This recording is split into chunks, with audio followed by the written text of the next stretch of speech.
I'm kidding. I wasn't gonna guess what this was. I knew she was gonna. I knew she was gonna. I forgot. Freaked out for no reason. Freaked out for no reason.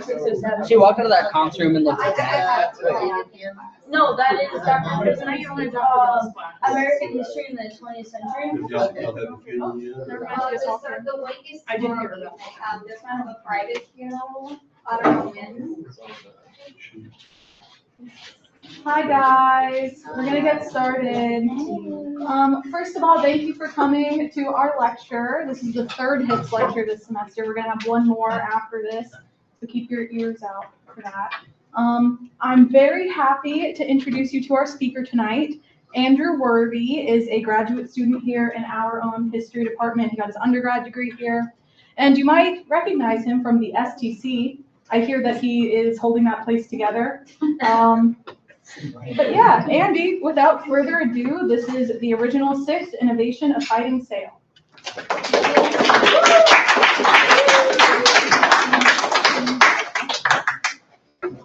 It's about boats, like everyone knew it was going to be. It always is. Before I get started, I just want to say that I want to say thank you to Dr. Samantha Cavell, because without Dr. Cavell, I never would have even thought about boats as a study. So you guys have her to thank and or blame, depending on how you feel about boats, for this lecture. So the original 6, Innovation of Fighting Sail, is about the original 6 frigates that come out of the Naval Act of 1794. The reason we needed the Naval Act of 1794 is because following the Revolutionary War, we were in debt, very poor, and also hated organized military. They did not want any kind of military, especially one that resembled Great Britain, like a huge naval power. So they sold off the last of like the Continental Navy. In around 1785, Alliance was one of the last ones to be sold. Satisfied debts, we were very poor nation, in a lot of debt. And they didn't want it. They wanted brown water Navy only, not blue water. Blue water is ocean going. Brown water is, of course, closer to home. So 1794, signed in by George Washington. It's the new beginnings of the U.S. Navy, so we get 6 boats. Construction or purchase of 6 frigates. We built them all, spoiler alert. And we needed this new naval power because we were having a horrible time on the Barbary Coast. Not only were we having a horrible time on the Barbary Coast, in 1792, Britain and France get into another really big war. And Britain and France were both really mad that the U.S. was selling to both sides, as we usually do, unfortunately. So they closed, Britain closed, they banned us from the French West Indies, and they were harassing our sailors. So they were like, we might need a navy after that. It was supposed to be if we made peace with the Algerian government, we weren't supposed to build a boat. Well, we made peace with the Algerian government, we built the boats anyway. And it was originally opposed by some of the Southern Democratic Republicans like Jefferson, who hated the Navy famously. But then they realized that it was doing really bad numbers on the farmers in the South because they could not export or import any of their goods. So they're like, maybe it's okay. So we get our 6, they're all frigates. And then, what's a frigate? So U.S. Naval College defines frigates as any lightly armed, fast, and maneuverable ship. They're smaller than ships of the line, which are really what you're thinking of probably when you think of really big warships during the Age of Sail. Not to say that frigates are small by any means. We're going to find that out really soon. They're faster and more maneuverable. They're not for fleet fighting. They're for one-on-one battles. So they were also less expensive to build because, like I said, poor, right? So they allotted $668,000 to build 6 ships, which at the time was a lot of money. Did not calculate, forgot to do that. A lot of money, guys, promise. So their whole thing was outfight what you could and outrun what you can't fight. So you hit hard and you run fast. So then we get our 6 boats. This is them in order. So we start out with the USS United States, and they originally planned for 4 44 guns and 3 36, or 4 44 and then 2 36. The 36s both got updated to 38s eventually, but that's not really a number we like to use, so 36s. So we get USS United States, it's a 44 gun. When I said they weren't small, this is one of the smallest kind of warships of the time, 204 to 207 feet. So she's still huge, by the way. And then we get Constellation, who was planned as a 36. and eventually was a 38. 161 feet, so smaller than United States Constitution, the 44s, but still pretty big. And then we get my favorite, my baby, USS Constitution. 207 feet. Fun fact about Constitution, she's now the oldest wooden warship still commissioned afloat. Because Victory had her time. So then we get Chesapeake, which was originally going to be a 44. And by 44, I mean 44 like the amount of guns, the amount of armament it had on the ship. So Chesapeake was planned to be a 44, really expensive. And they were like, 38's good. We think 38 will work. And so we have our two, and then we have USS Congress. Plan 36, again, becomes a 38. And then we have President, the last one, 44. Once again, 204 to 207 feet. So they're not little boats by our imagination. In terms of Navy at the time, they weren't necessarily the smallest because then we have like sloops, schooners, things like that. But for what they were made to be, they're kind of small. Not to say they're still bigger than British frigates because we saw British frigates and we were like, okay, that but better. No, I'm kidding. They wound up being called super or heavy frigates because they were so much bigger. They had more firepower, things like that. And originally they were like, yeah, we're going to build all of these in the same place. We're going to build them all in Boston. Or not Boston. Where was it? That's my bad, guys. Not Boston. It wasn't Boston? It's supposed to be. Okay, my bad. See? See? No. So they're originally all supposed to be in Boston, and they're like, actually, we need these fast. So for efficiency's sake, they were split up. USS United States gets made in Philadelphia. Constellation is in Baltimore. Constitution is in Boston. Chesapeake is in Norfolk. Technically, it's in Gosport, but in Norfolk, Virginia. Congress is in New Hampshire, and President winds up in New York. So, oh, I forgot I added pictures. Okay, I did this last minute, guys. I kind of forgot to put pictures. So we have the USS United States versus the Macedonian, and then we have Constellation and the French frigate, bad French words, Line Sergeant. Constitution, this is her in 1997, because she's, like I said, oldest one still afloat. Chesapeake, and then Congress and President and a British ship, Little Belt. And then, so we needed somebody to build them or design them, design them. So this is where we get Joshua Humphreys. He was an American shipwright from Pennsylvania. He had worked for us during the American Revolution, outfitting merchant ships to be our Continental Navy. He's called the father of the American Navy because of the way he designs the ships and how good they are. He apprenticed as a shipbuilder in Philadelphia as like a young man. And then when the master of the shipyard died, they gave it to him. They passed on to him. So Humphreys was one of the first people to recognize that you have to strengthen, to put all this firepower on one gun deck, you're gonna have to strengthen the hull of the ship to resist hogging and sagging. Hogging is an issue where the stern and the bow of the bow of the boat are heavier than the center, so it kind of goes like this. And then sagging is the inverse, where the center is heavier and the outsides are not. All right. What's so special about my boats, or Humphreys boats, I guess you could say? So the original idea of these boats was we need to make our boats as big as anything they're going to have to fight on the Barbary Coast. So they're designed to be as big, if not bigger, to any Algerian boat they're going to find. They're going to have to fight. So as a result, accident or by design, the U.S. Navy had now equipped itself with vessels that were superior to every frigate that had been designed so far. They're designed to hold their own against any ship they encounter, outfight, outpace, outgun. They can carry heavier guns at a faster pace. So not only were they faster, because there's HMS Sirius at the time could do about 10 to 11 knots. Constitution could get up to 13 to 14. So it's not a small number that they're faster. They have longer, narrower hulls and a higher sail to hull ratio. And that's what makes it faster. It slices through the water a bit faster. and it can get more air in its sails. And then this is where we get Joshua Humphrey's real innovative design, because he was like, okay, we're gonna have to strengthen the hull to support the amount of weight that's going on all sides of this thing. So the frames of the ship, the ribs of the ship, were placed 2 inches apart instead of 4 to 8, which was the average. So there's a lot more ribs, they're a lot closer. And then we get what are called these diagonal riders right here, which were placed to support the hull of the ship to prevent hogging and sagging. Faster, more powerful. They overpowered standard frigates, they could outrun larger ships of the line as well. It wasn't just opposing frigates. Advanced structural designs made them more stable, capable of carrying massive sail plans, like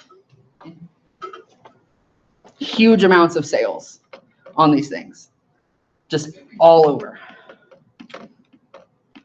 And then what's the special part 2? The 3 older boats are constructed mostly out of oak. White oak for the paneling, live oak for the supports that need to be stronger, diagonal riders, ribs, things like that. The wood grain of live oak was found to be particularly strong and rot resistant, so it was used as much as it could have been. The issue with live oak is they needed the oldest, already kind of curved pieces to make these pieces of the boat, which were hard to find except in southern Georgia. So they went down to southern Georgia, and it was hot, horrible, awful. If anybody's been to southern Georgia, you know. Wasn't any better back then, by the way. So the oak was immense, like thick enough that the paneling on the side of Constitution was 3 feet thick, which is actually where you get Constitutions called Old Ironsides. And it's because in a fight that we're going to see later on with Guerriere, they said that the cannonballs just bounced off because the hull was so thick. And this is another thing that's not unique to them, but is to most ships at the time, is the outside was lined in a sheet of thin copper to combat against barnacles and woodworms, so they didn't have to replace as much. And then another thing, making them out of live oak was really good for the US, because you know where live oak is found? The US. So now, not only did the US have super strong frigates that were made out of live oak, they had the monopoly on live oak. Anybody who wanted live oak for their ships had to get it from the US. There was no getting it anywhere else. It's particularly found on the southern coast. Yeah. Sorry. Forgetting what I have written down. You can see it in front of me. So these ships were huge. They're bigger, they're faster, and they're made out of materials that we can only find here that are better.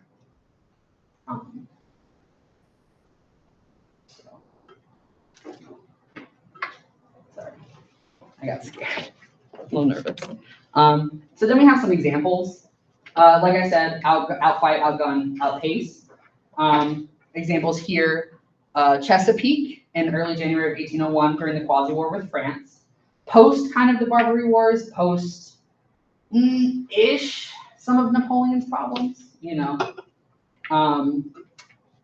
Chesapeake was, because it was originally planned to be a 44, it was reduced.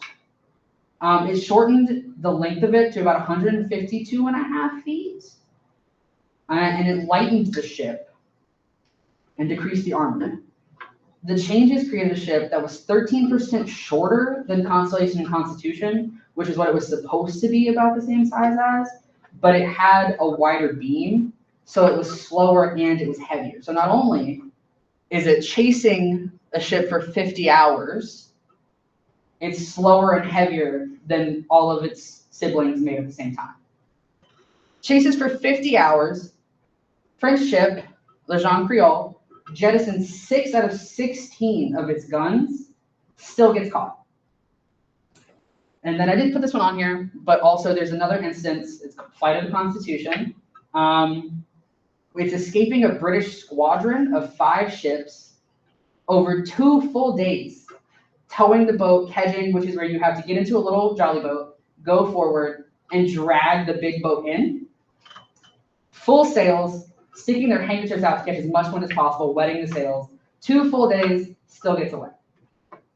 So they're super fast. Even when they're smaller and slower than what they're supposed to be, they're still better than everything else. And that's the fun of it.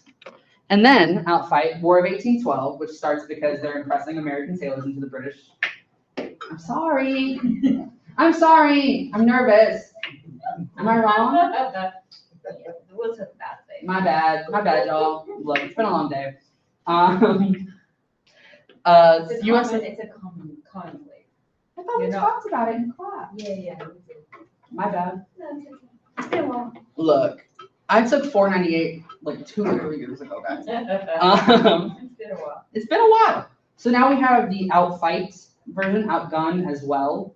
It's USS Constitution versus HMS Guerriere. They're not necessarily evenly matched in terms of so technically Constitution, bigger, has more firepower for what they were at the time in terms of frigates from both countries, they're evenly matched. Because Guerriere was a 5th rate. Technically, I think Constitution was considered a 5th rate. And so Constitution is longer, 207 feet with a beam of 43 and 6 inches. And then Guerriere is approximately 154 with a beam of 39 feet. So Constitution is bigger. And there's only about in terms of numbers, there's only about a difference of 5 guns between the boats, right? But I think Guerriere comes in at 49, Constitution is 54, from what I could find. What Constitution has is more power in terms of like actual cannonballs, in terms of 32, 24, 18 pounders. This is after Constitution has been refitted for 32 pounders. Her original armament was 24 pounders. This is, I think, about 1807, 1809, she gets refitted in the Boston shipyard for 32 pounders. So they're also, as they're going along, adding heavier and heavier armaments to these ships, and they're still standing up. So it's a fight of about 40 minutes, by the way. Constitution Guerriere goes down to about 40 minutes. Severe hull damage beyond repair or towing. They wind up scuttling the ship, which is where they destroy it enough that nobody can use it. Not necessarily sinking it, they do usually wind up sinking, but destroying it enough that nobody can use it. They wind up burning it until it explodes. And it's an issue where they start to burn it and it starts burning too fast. And they have to use both crews to get wounded off of Guerriere because it's burning so fast. They had to transfer the wounded. Guerriere was no longer seaworthy. Her mast broken. There's an incident where they severed the mizzen mast, but not the rigging, and it winds up dragging in the water, which slows Guerriere and winds up turning it. So her Constitution gets a second full broadside, which is what really cripples it. Mast broken, hull crushed, starts filling with water, and then they decide to burn it, and then it winds up exploding. And that's under Captain Isaac. Constitution had like a rotating door for a little bit of captains. This is Isaac Hull. Anybody knows? You know. So big boats, wood you can only find in the U.S. They're super fast, between 2 and 3 knots faster. Not an insignificant number. They have more firepower, not necessarily more numbers of guns, but more firepower in terms of guns.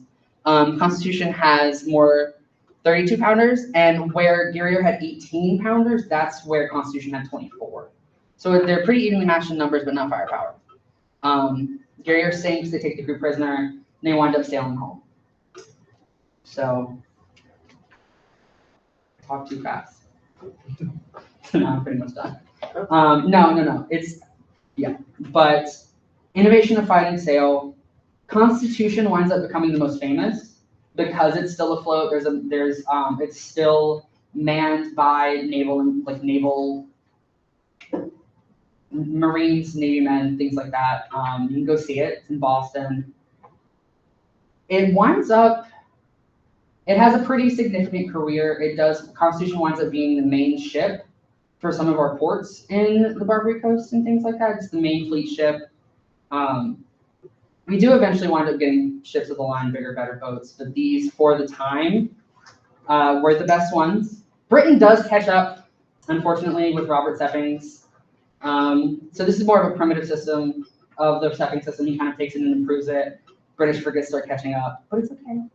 You know, for a time, they're better, and we love them, and I love them. Yeah, these are my books. Yeah. Any other questions? Yes, Abby. That's 7. Not enthusiastic. I'm kidding. Yes, Abby, what do you have? Yes. Could you go back to that cross-section picture of the boat? I have a question Which one? about the one where it was that This one? Yeah. Yes. So I have a question about Yeah. the construction. Mhm. So like those support beams that you Mhm. talked about, yeah, so it wouldn't sink in the middle. Mhm. Is that like the curved wood that they would look for in Yes. these live oak? Mhm. Okay, because I wasn't sure if they would like physically bend it by, fastening It's it. really hard to do that with Yeah. Live Oak. Live Oak kind of does what it wants. Yeah. So they took what they could find and went from there instead of the other way. Okay, and then second question. Yes. So I don't know how much you know about the woods, and the value of the woods as far as like building the boats. Mhm. But how does live oak compare? I know you said it's like rot resistant, Mhm. water kind of resistant. But how does it compare to other like typical boat building materials like cypress or something like that? It's a lot better. It's a lot stronger. okay. Like rot resistant, you don't have to worry as much about the rot. You still have to worry about rot because it's a boat. It's wood and salt water. Mm-hmm. They also were lined with copper, so it's not as bad. Yeah. But no, oak was even in Britain. They're using white oak. Mm-hmm. They just don't have access to live oak like the U.S. does. We're good. I guess they're. So you were talking about, I guess, ship battle, Mhm. the fight between the two ships. Yeah. And you mentioned that it was like 30-something minutes? 40. 40 minutes? Mhm. Is that particularly fast or slow It for a battle like that? Depends on the length of. It also Or is it depends like on what's happening. Okay. It depends on what's happening. Like if you're running, you're chasing, it can be up to 2 days, 50 hours, things like that. It's not necessarily, it's kind of fast for ship battles. It really depends on how many times you can hit an enemy ship, how many times, how your firepower connects, I guess you could say. You want to go for the masts, the rigging, disable it. So then most of the time you want to capture it instead of scuttle it, depending on what you're trying to do with it. Because if you capture it, you don't have to build another boat. It's just your boat now. Unless you wind up having to return it to Britain, like we have to do later on, to certain boats, not Constitution 2000. Better be. Exactly. Yes, Harrison. Yes, Harrison. I'm kidding. Okay, I have a question about the guns on the boat. Yes. So whenever they were fitting it to be a 36 armament ship, and then it ended up being a 38 armament ship, were they just making the ship longer, or were the guns just fitting in better than they thought? Not necessarily fitting in better than they thought. It's they would sometimes they would put smaller ones on, not necessarily, not too much smaller. They just wanted more firepower, so they'd make it fit however they had to, essentially. Like they do with when they change it from 24 to 32s. There's not a whole lot. The porthole kind of. Not always. For these, kind of yes, because they have one gun deck. For British frigates, they usually have like a forward and quarter. They have more gun decks than U.S. boats. Mm. Yeah. So, sorry to backtrack, but if capturing it was usually most advantageous, why on earth did they burn it? Because then they don't have it. I mean, at that point, it's not necessarily it was too damaged to take. That was the problem with Guerriere and a lot of ships that get scuttled. It was too damaged to take. They had ripped apart the rigging and the masts. The hull was taking in water at a rate too fast to tow or to sail. So that's why they wound up burning it, scuttling it, because it was too damaged to take. And that's usually what happened with scuttling ships, unless you were really desperate in terms of concern the enemy would capture it back and then you'd scuttle it just so they don't have it. Ethan? So are there any kind of design methodologies, especially like structurally, of these specific frigates that kind of continued on in future U.S. naval like design? Boat-wise, kind of, yeah. Frigates usually had a similar design. Ships of the line were, I hate to say built different, but genuinely built different. Usually with more gun decks, things like that. It does kind of become a common occurrence internationally. Like I said, Britain, Robert Seppings invents a kind of better, but not really better. They just had to deal with the fact they didn't have live oak and things like that, and other certain conditions within Britain itself. Yeah. Yeah. So I have a question from Madison, who's watching on Google Meet. Yes, ma'am. She said, I know you talked a lot about the USS Constitution and it being your favorite boat. This is true. I wanted to know what drew you to it for it to be your favorite and what makes it different from the other boats at the time. You can go see it still, which is a really big draw. I don't, honestly, if I'm honest, I don't know. Sometimes you just see something and you love it. And that was Constitution. It is, so the fun thing about it being built in 6 different shipyards is, although they had kind of the same similar design, all of them were different. So things that would work for Constitution wouldn't work for, say, the other 44s, like United States, Chesapeake originally, President, things like that. They were built by technically different people. There was also a second designer, Josiah Fox, who had studied in British shipyards. He had a hand in some of the smaller boats, not necessarily all just the smaller boats, but everything was built differently because they're in different places. So, yes. What's the most sad one? No, I'm kidding. So it says like the frames are placed 2 inches apart. What part, where is that? It's the ribbing. It's not necessarily, it's like the ribs of the boat. Like when you see a boat being built and it's like the actual, like before you put the hull on, and like all the paneling on, it genuinely literally looks like the ribs of the boat. Okay. So it's that part. And also, Yes. so there were the 44 guns, Mhm. sometimes decreased to 36 and then 38, but you said we don't like 38. Why? No, it's just we usually call them 36 and 44s. It was a joke. We don't actually not like the number 38, guys. I'm just joking. Got a taboo on it. Yes. So the USS Constitution is the only one that still exists Mhm. today. The other 5, Yes. were they retired? Were they sunk? Usually Were sunk. they- Sunk or captured, returned later on, but usually sunk. Like as other countries got more advanced, naval warships. Yeah. And a lot of them got broken up, scrapped too. This is also true, yes. It's a very small percentage of Constitution that's original Constitution. It's really, I think it's like, if I'm remembering correctly, it's about 13%. And that would be a lot. Yeah. Like that, 13% being original Constitution is a lot, yeah. It's also the oldest warship able to sail under its own power, still to this day. And that is Right. partially, So, I know you showed a picture of it in, what was it, like 1977 out in the harbor? 1997. 1997, all right. So question, Yeah. when was it like decommissioned, like officially to stop serving? And then were there other like significant wars that it served in besides like 1812? It was a patrol boat for a while, and then it was a training boat. So Okay, they took it and they used it for training. Really, the advent, like not advent, but use of steam and steel of course. in the Civil War is really what was her downfall. It was kind of the final nail in the coffin of, we have bigger and better things. We don't have to use sail power, or not necessarily bigger because at the time we wanted smaller for river going boats, but steam and steel kind of put her out of. And then she was a training boat, and then she's now just kind of a museum. Oh, so it hasn't been technically decommissioned? No, it's fully manned by the Navy and the Marines still. Oh, okay, cool. It's just a museum instead of training. Oh. Yes, Ethan. Do they still use it for training purposes at all today? No, it's still museum. Rarely. So she usually, if she leaves port at all, it's for like exhibition style. She can still sail, things like that. Yeah. Wow. She does a turnaround cruise every year. So she's on the dock side too, like either the port or starboard side is against the dock, so you can easily get on it. And every year they have to take her out and they do a cruise and they turn her around so she comes back and faces the other way.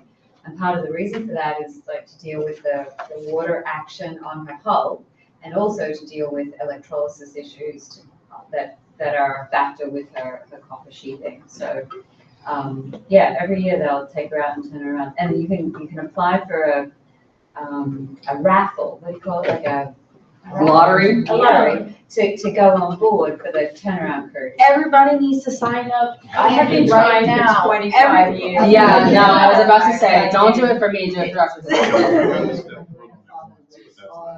Guys, group field trip to go watch the boat turn around? Don't threaten me with a good time. Group field trip to go watch the boat turn around. Don't threaten me with a good time. Hip society field trip to go watch the Constitution turn? I would apply for that. Look at it. Look. We should take a cruise that just follows it. There are cruises out of Boston, actually. You and your usually happens on 4th of July. Oh, The yeah. big birthday. Love America. Oh, man. And it's patriotic. Fun fact And about it's the copper, actually, the copper nails that were originally in Constitution were actually, part of them were done in Paul Revere's foundry. Oh my The god. copper nails for Constitution. Is that Yes. Do you have a least favorite of the 6 ships? Why would you ask me that? That's like asking someone what their least favorite child is. You And they can have just an say that you don't have a least Probably favorite. the one that's. There's But- always a lot of people have a least No, but you favorite. do, but you do. But I do. Because you're avoiding the question. Because I'm avoiding the question. Funnily enough, it's kind of Chesapeake. I know. She gets nailed. Yeah. Chesapeake, she doesn't have a good time. Which one went down first? Which of the ships went down first? I have when they were launched. What do you so have? Well, I'll text you about it later. Thank you.